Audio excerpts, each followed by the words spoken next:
we get out of these meetings comes out of those committees, and it's so valuable. So thank you for that as well. So we are going to get started here. Our first guest, we're so honored. He's truly a friend of ATNI.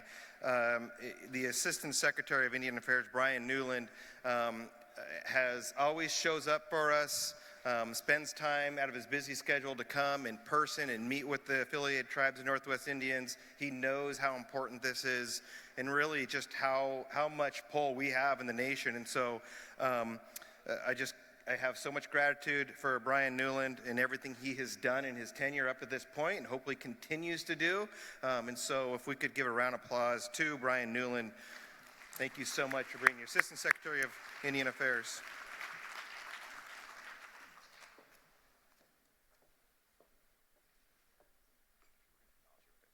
Before we get started, we do want to do an acknowledgement really quick for him and his time that he's had with the BIA, and I've got Chairman Isle here. Thank you. Well, Secretary Newland, welcome to Cowlitz land.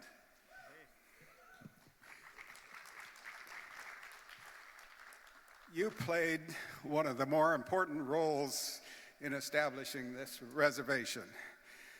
When I went to D.C., he was our dream team, but he was at the bottom of the chain of command, though. So he did a lot of work for us. He did a lot of work for the Cowlitz people, and I really finally get a chance to thank him in person at this location and see what you did, Bryan. You were huge in doing this. We had a massive EIS, a massive record of decision, and my goodness, Bryan must have wore out several pens or writing all that stuff. And Bryan was such a critical part of the Cowlitz history. I just want to acknowledge that now and here. Larry Echohawk was the Assistant Secretary at that time, and he brought Bryan, Dale Laverdure, Tracy Charles, Stevens, now Charles, Sequoia Simmemeyer. You know, that was our dream team, and it brought the dream true. So thank you, Bryan. I have a couple of gifts for you, and Chris is going to help me bestow that.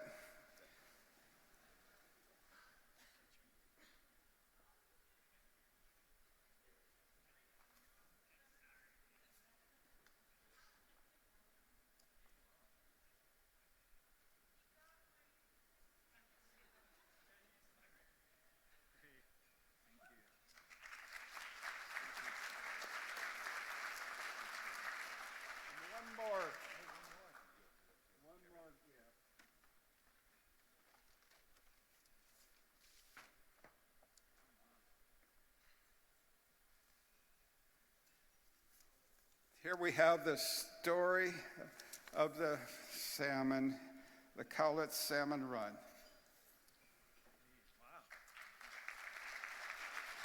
Wow. Our artist, Jean St. Martin, provided this.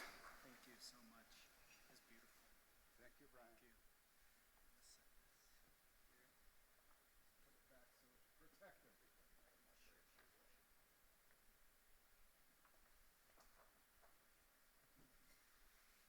Thank you, Chris. And now I'll turn you over to Bryan. Thank you,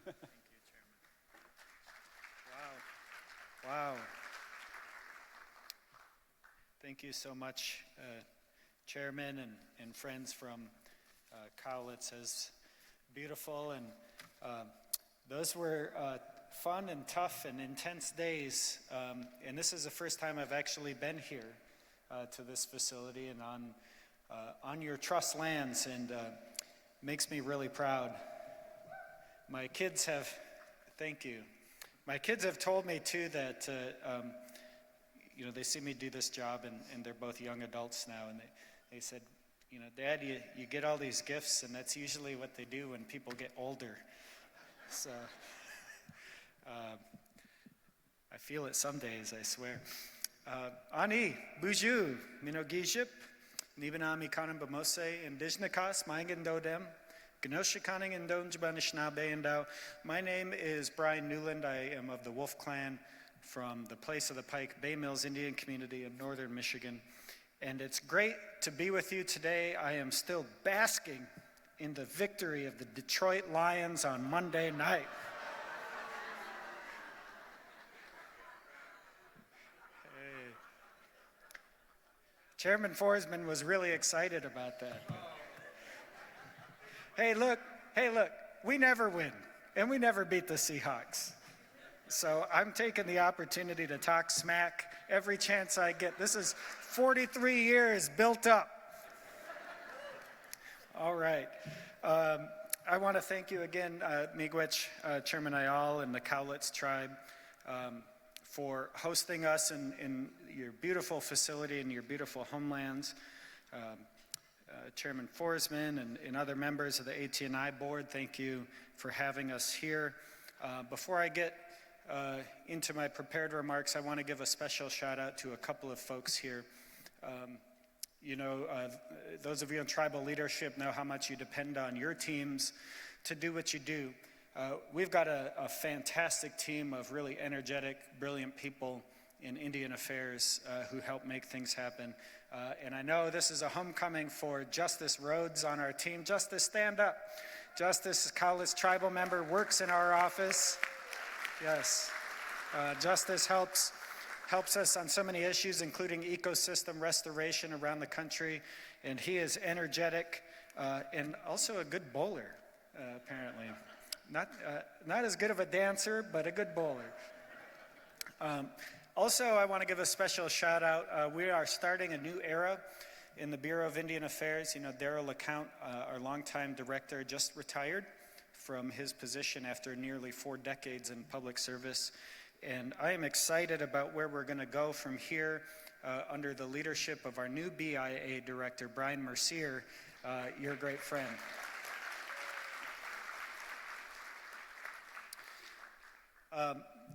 So I've been up here to the Northwest a lot in this job, almost enough to make me a Seahawks fan, but not quite. A few weeks ago, I was actually up here at Colville at the OMAC Stampede. Whew, I survived. But I was also honored to join leadership from Colville and from Chehalis to release 50 summer Chinook salmon into the upper Columbia. It was a really good day. I come from a fishing tribe in northern Michigan, and people back home saw the photos. They said, "Man, Bryan, it almost looks like you know what you're doing holding those fish." And I don't know if any of you saw those photos, but some of those salmon, when some of the kids and Senator Cantwell and others were releasing them, they had this big smile, salmon smile on their face, like they're excited to be home finally. So it was really good to be there. And it filled my heart with joy to be able to do that work.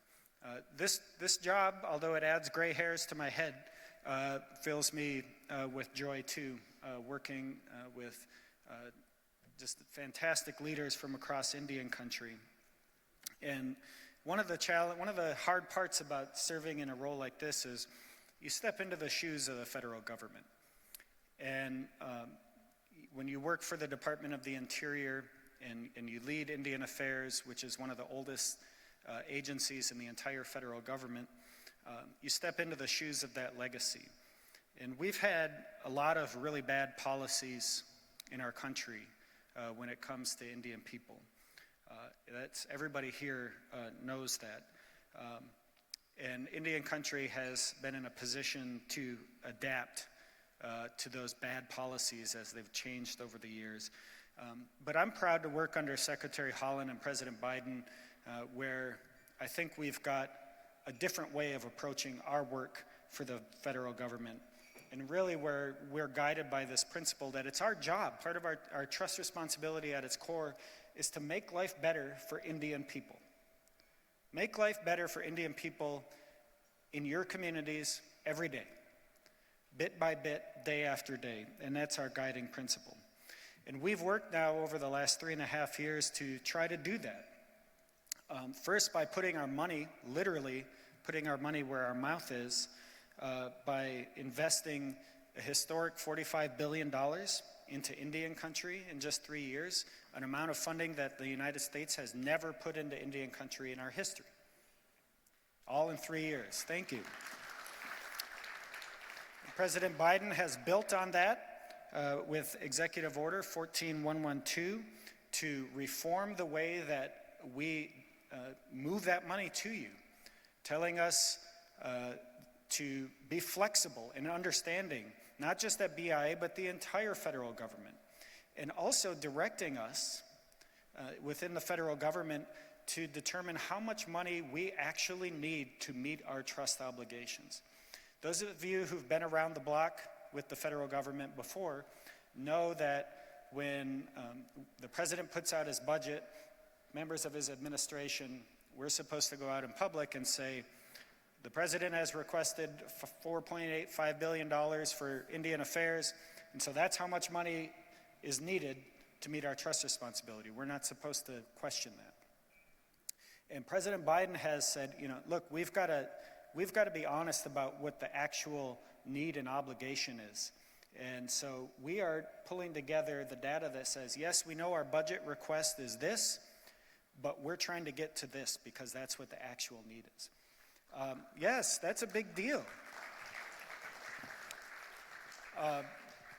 The federal government doesn't tell on itself very much. And what the president has directed us to do is to say, we know we're not funding at the levels we need to, but we're gonna work with Indian country to determine what's needed and then build towards that amount. And you guys have been incredible partners in that as well. We are also working to promote economic development and entrepreneurship. We're also working on ecosystem restoration in places like the Pacific Northwest, where treaty rights are the bedrock of our federal tribal relationship. We're trying to do that. Yes. Just earlier this year, the department announced the release of our report on the impact of federal dams and reservoirs on the Columbia River tribes. And that report considers the impacts of 11 dams across the basin on 8 of the tribal nations most immediately affected by them. Again, you heard me say the federal government doesn't tell on itself very often and doesn't hold itself to account. This is another example of how this president and this secretary have worked to get the facts out there and to be honest about the role the federal government has played in the lives of Indian people up here in the past. Indian Affairs, under the president, has allocated a lot of money along the Columbia River to support the safe use of treaty access sites. A couple of years ago, I was up here to announce $6 million investments to make improvements to the INLU and TFAS sites on the Columbia River. And yesterday, I was really happy to be back over at Cascade Locks to announce another $10 million in bill and appropriations to help that cleanup effort and that sanitation work get over or closer to the finish line. And we're also continuing to implement $250 million in bill funding for dam safety, water sanitation, irrigation, power systems, and other facilities. A couple of years ago, I was up here at Yakima to announce millions of dollars in improvements to the Wapato irrigation system, and we're doing that work all over the country.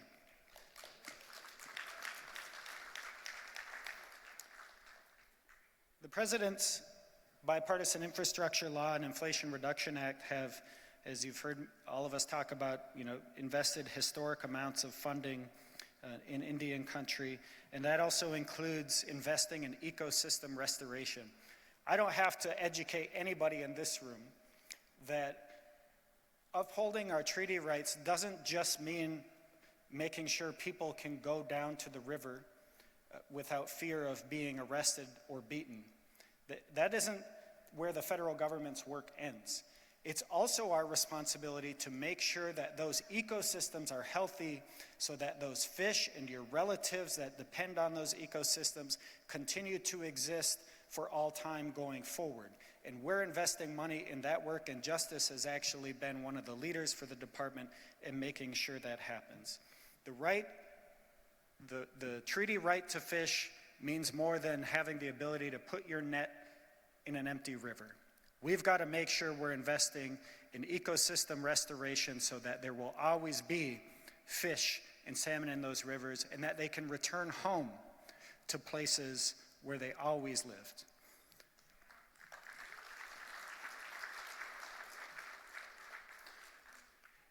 I'm not going to just, I promise, just continue to read the laundry list, but there's some important investments that we're making that I want to make sure I share with you all. Last week, the department announced the second tranche of awards under our electrification program.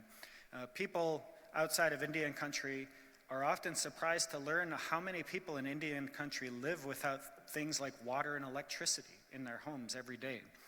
And so we have now put out $150 million to connect homes in Indian country to electricity, reliable electricity, and we announced that funding last week. And some of that funding, by the way, is going to go to the Quinault Nation up here in the Pacific Northwest. And I want to close today by talking about the bigger picture of what we've tried to do over the last 3.5 years with all of you. I hope all of you have had a chance to read our 2 federal Indian boarding school reports. I know we had a chance to come up here and do a session with Secretary Holland at Tulalip on the Road to Healing to hear from folks who went to these boarding schools and their relatives about how those schools affect us today.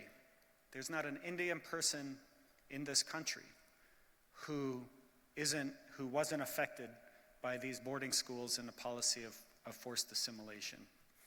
And some of our peer countries, Canada, Australia, New Zealand, have taken their own steps to account for their role in forced assimilation and child removal, but the United States had never done that, ever, until Secretary Holland and President Biden heard from Indian country about the importance of doing this. And so we published these 2 reports. We are working right now to interview people who went to these boarding schools and get their firsthand accounts to make them part of the National Historic Record and to use that to educate people. But this isn't simply a gratuitous retelling of the past. We are doing this to build a platform for healing going forward. And this is all work that's been done just in the last 3.5 years. It's amazing when you really think about how 4 or 5 years ago, this really wasn't on the rest of the country's radar. And we've seen this work already make a difference. The Supreme Court cited to this work in upholding the Indian Child Welfare Act. Folks have cited to this work to advance funding for native language revitalization and restoration of tribal homelands. But this is really part of a larger effort of building a new relationship between the United States and Indian people, and one that's based on restoration and revitalization. We have folks here, I used to be a tribal court judge. I know there's traditional leaders here that our justice systems historically were not simply about punishment, crime and punishment. A lot of times our ways of resolving conflict was to make sure that things were put in balance with a sense of justice. And what we are trying to do through this initiative, whether it's restoring tribal homelands, putting land into trust, coast stewardship, ecosystem restoration, the Federal Indian Boarding School, is to really put back what the federal government took away in the first place, and to build a relationship between the United States and Indian people that isn't based anymore on taking from Indian people, taking land, taking kids, taking language, taking our ways of being. And so, we all know where we are in the calendar, and every 4 years the American people get to decide the direction of the country. We've done our best to lay a foundation in a very short period of time and to provide information to all of you through those boarding school reports, through these Columbia River reports, through our budgets, through other reports we've done, through the work and interagency agreements that we've done. But now I, just Bryan, regular old Ojibwe guy from northern Michigan, want to implore all of you as advocates for Indian country to use that. We don't know where who will be occupying a lot of these leadership positions in the federal government this time next year. But we do know that a lot of the core facts are out there. We do know that these investments have been made in Indian country, and we've seen what tribes can do when they actually have resources in partnership with the federal government. We've seen co-management. We've seen dam removal. We've seen all of these things. This information is in your hands as tribal leaders and tribal advocates. And I want to implore you, don't let this work stop. This is a relationship between the United States and Indian country, and I want to make sure that it keeps going, that it doesn't go back, that this isn't just a moment in time that we look back on where, there was a blip where things were good. And that is going to depend on people using this information, using this work, and making sure that it doesn't turn back and that we only go forward toward healing and that we continue the work to put things back to where they should have been in the first place. Miigwech, thank you all so much for your partnership. I've loved serving in this role the last 3.5 years. I've loved my partnership with all of you. I've loved coming up here. I've loved coming up here and eating the fish. Thank you all so much. I'm happy to take some questions now if folks have them, but thank you from the bottom of my heart. Chimagwich. We have 4 minutes, so maybe 2 people.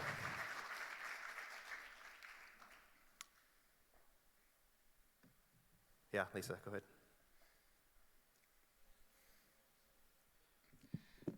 Siem Nostalacha Siem Quashilosia Sunisnat, Lisa Wilson Sunisnat. So I am Lisa Wilson with the Lummi Nation, and I just wanted to personally thank you, Bryan. From the moment that you started, you hit the ground running, and it was really, I just want to thank you for not having to educate you on treaty rights. And right out of the get-go, you came up to Suquamish and met with us, and we talked about the secretarial order about how the Endangered Species Act was not supposed to impact tribes, but it was the biggest thing that is used against us. And a lot of those issues, and I know that we are having a meeting with one last push for what we have been requesting, and that is putting somebody in charge of our trustees to coordinate a lot of the issues that we're facing and a lot of the challenges that put the disproportionate undue burden on the tribes when it comes to salmon recovery. You have one federal agency that is funding the money, and then you've got another federal agency that's stopping those projects and their habitat projects, which in our area is a phase 2 case.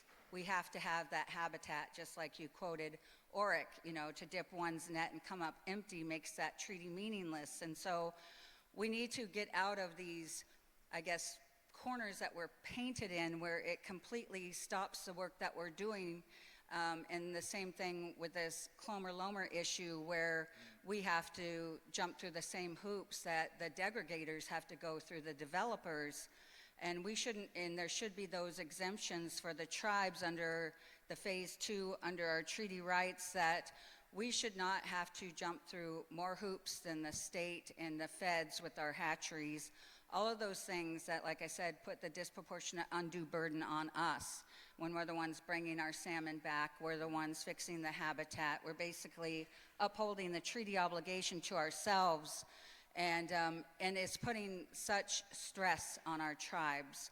And we just need to make sure that get us the resources that are needed to be what's done, and then just get rid of the red tape that's stopping the progress. And because that's the thing is, we have been getting kind of the running around, going back to DC, back to the region, and it's wasting more time. And meanwhile, our salmon are dying before they could reach the spawning grounds.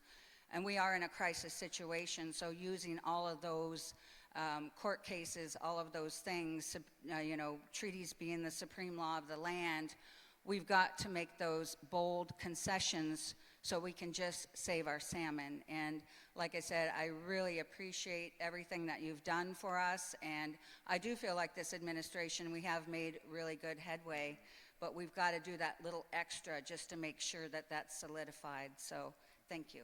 Thank you. Thank you, Liz. I don't know if I can respond really quickly. I will say just in response to that, President Biden, in issuing that executive order, through the White House Counsel, has tried to get us there. One of the great frustrations, just candidly, and Lisa, you've heard me say this before, but maybe others here haven't. One of the great frustrations I've had in this job is trying to educate colleagues across the federal government. And federal officials always want to tie their actions and their decision-making to legal authority. And so they'll say, what's our regulation that says I can do this? What's the statute? And I get those questions a lot and say, I know we got to help, but where's the statute that says I can do this? And I feel like I got to put on my law professor hat a lot and say, here's this thing in the Constitution, it's Article 6, and it says treaties are the supreme law of the land. So you don't need to look in the United States Code for a statute. You don't need to look in the CFR for a regulation that says you can act. We've got a treaty that is itself a binding law in the United States that empowers us and mandates us, frankly, to take action in certain places. And so we're doing our best to educate our colleagues across the government. Some of them, when you say that, the light bulb goes off. But it's a different way of thinking for a lot of folks in the federal government, and I really appreciate your advocacy on that. I'll stop there. I'm going to... I have one more question. Oh, hi. I'm Tana Engdahl, an elder in the Cowlitz Indian tribe, and I have a comment and then a request. My comment is that it has been advantageous and a pleasure to work with an administration who knows the difference between an Indian and a parking meter. The other request that I have, would you tell us a little bit about the opportunities for co-stewardship of parks and BLM, other agency lands? Thank you. Thank you. I know we don't have enough time, but what I will say about co-management, co-stewardship very briefly, everybody here knows that from the east coast of Maine to the western tip of Alaska and everywhere in between was all Indian land at one point. So our homelands are not confined to where our reservations are, and a lot of those lands are now managed by other federal agencies. And so what we've been able to do, the Department of the Interior, USDA, and Department of Commerce, NOAA and NIMFS, have secretarial orders to direct our agencies to work with tribes to co-manage and co-steward those public lands that are really our ancestral homelands, and to work on that. And so we've actually been really, we've put hundreds of these agreements in place. Some of them are small, and some of them are pretty big. Places like Chaco Canyon and Bears Ears and others. I know up here, I don't know if Chairman Nowland's here, we were able to put an agreement in place with the Dungeness Refuge. And sometimes those agreements we're able to make sure funding goes along with that. And we want to invite you to put those agreements on our desk, to work with us on them. There's no application, there's no form to fill out. We don't want to dictate how these agreements look because everyone is going to be unique.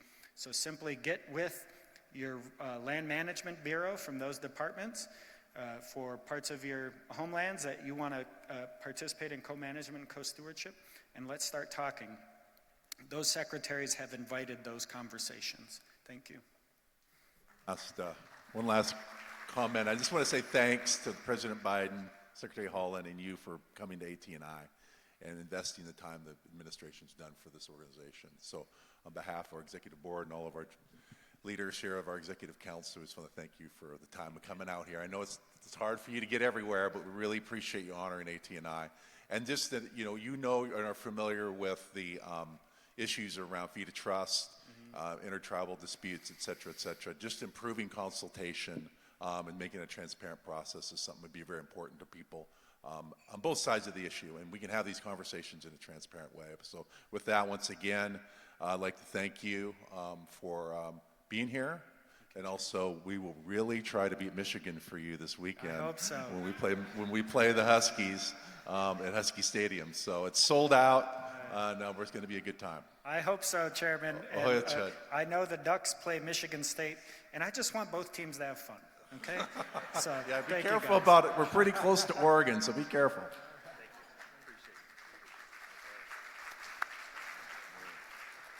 All right, thank you. Chairman, go ahead. Yes, Secretary Newland. I have one. Tana, our spiritual leader, teed this up for me.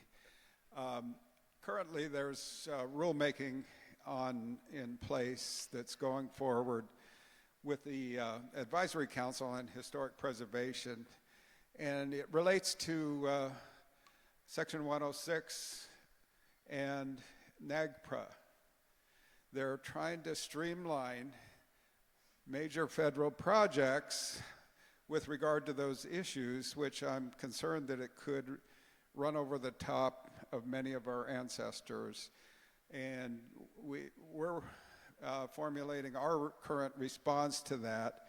But I want to make sure that the Secretary and the tribes are aware that this is going forward. It's a seriously critical issue. When a project disrupts a graveyard, it hurts the people. It hurts the ancestors, but it hurts the federal government. It hurts the general population. Tweetson Village disrupted the Elwha Clallam people. And Chair Charles can tell you a sad story. So I don't want that to happen here. So I appreciate any support that you can do coming forward, and I will be asking for co-stewardship on that issue on federal properties. I appreciate it. Thank you, Bryan. Thank you, Chairman. Yeah, we're really hoping in these coming months, in this transitioning, that some of these things that are so important to us get moved along. I mean, I think we're all praying that Secretary Holland and Assistant Secretary Newland continue in their roles. We're praying for you, but that transitioning is going to be so important, and things like what the chairman just said is so important to us as tribal people. Okay, thank you again, Assistant Secretary Newland. Our next guest just accepted a new role, Bryan Mercier with the Grand Ronde Tribe as the BIA Affairs Director. He is formerly a longtime Northwest Regional Director of BIA, along